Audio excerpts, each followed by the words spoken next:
মাঠেও কামড়াইছে, পথেও কামড়াইছে, বাগানেও কামড়াইছে, বাড়িতেও কামড়াইছে, 20টা নখকে কামড়েছে কালকে। কুকুরে যে তাণ্ডব চালিয়েছে আমার জীবনে এটা নজিরবিহীন। কুত্তা তো বাড়ির ভিতরেও তাই এসে কামড়াইছে আমাদের।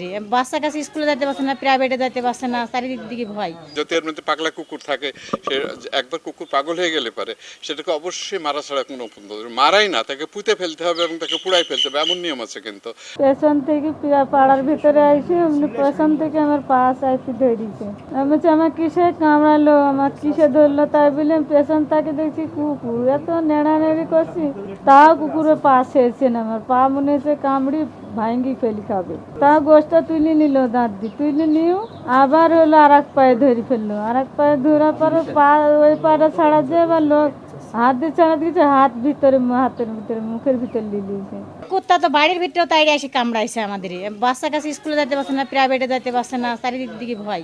আর কুত্তা তো একটা না, 7-8টা কুত্তা পালে সে। কুত্তাতে কামড় দিলে তো আর আমাদের বাচ্চা বড় মানুষ না একটা অভিযোগ না, ছোট মানুষ তো কামড়াইলি শেষ।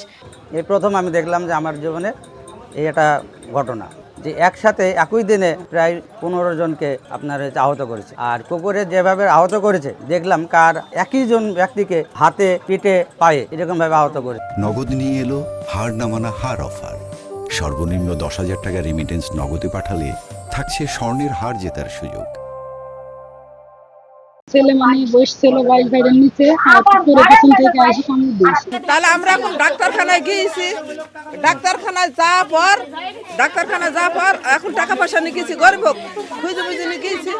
যাওয়ার পর হলো ইঞ্জেকশন দিল, ওষুধ দিয়েছে,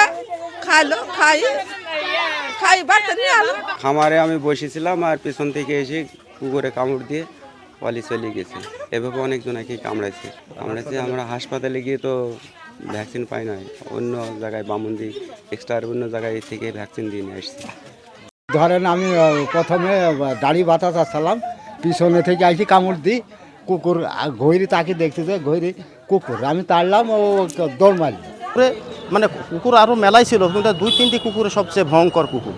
তো সেই ক্ষতবিক্ষত করেছে, এমনভাবে মাংস তুলি মাটিতে পড়ে গেছে, এমন অবস্থা। তার 4-5 জায়গাতে এটা ক্ষত। সঙ্গে সঙ্গে তাকে আমরা এখানে প্রস্তুতি সকলে নিই, ভ্যানে চড়ি। এখন তো আমার উপজেলাতে আমরা জানি যে উপজেলাতে আমাদের পাওয়া যায় না, আপনার ভ্যাকসিন পাওয়া যায় না। সেহেতু আমরা সঙ্গে সঙ্গে মেহেরপুরে আমরা স্মরণ করি, মেহেরপুরে যাই সেই মেয়েটার চিকিৎসা। তারপরে পরবর্তীতে আবার দেখছি 5-7 জনের এই রামনগরী একই গ্রামে 5-7 জনকে এভাবে আবার আক্রমণ করেছে। তো এমনইভাবে ভয়ঙ্কর ওই একই কুকুর, বুঝলেন না, সমগ্র গ্রামে মানে এরকম আন্দোলন সৃষ্টি করছে। তারপরে সেই একই কুকুর আর একজনকে আক্রমণ করেছে। তারপরে তার হাতে কৃষক মানুষ হাতে নিড়ানি ছিল, নিড়ানি দিয়ে মেরেও তাকে কুকুরকে মানে ছাড়াতে পারে না।